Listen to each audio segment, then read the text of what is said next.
السلام علیکم ورحمت الله وبرکاتہ.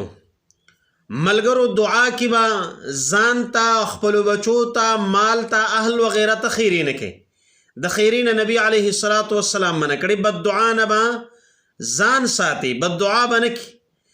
پدې باندې موږ سره دلیل د جابر ابن عبد الله رضی الله عنه روایت ته وی ان رسول الله صلی الله علیه وسلم قال وی یقینا رسول الله صلی الله علیه و آله وسلم فرمایلی لا تدعوا على أنفسكم ولا تدعوا على أولادكم ولا تدعوا على خدمكم ولا تدعوا على أموالكم.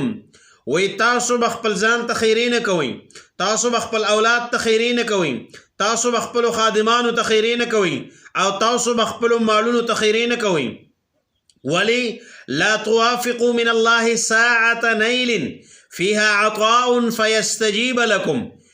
وی هسی نه چې ستاسو دا دعا په هغه وخت کې چې په هغې کې دعاګانې قبلیږي، نو په هغې کې چې تاسو دا خیري وکئ نو ستاسو دا بد دعا او خیري به هم قبولی شي.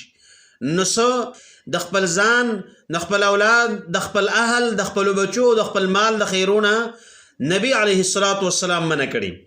دا حدیث امام ابو داود رحمت الله علیه ذکر کړي په 1532 نمبر باندې، او امام البانی رحمت الله علیه په تعلیق د سنن ابي داود کې دی حدیث ته صحیح حدیث ویلي.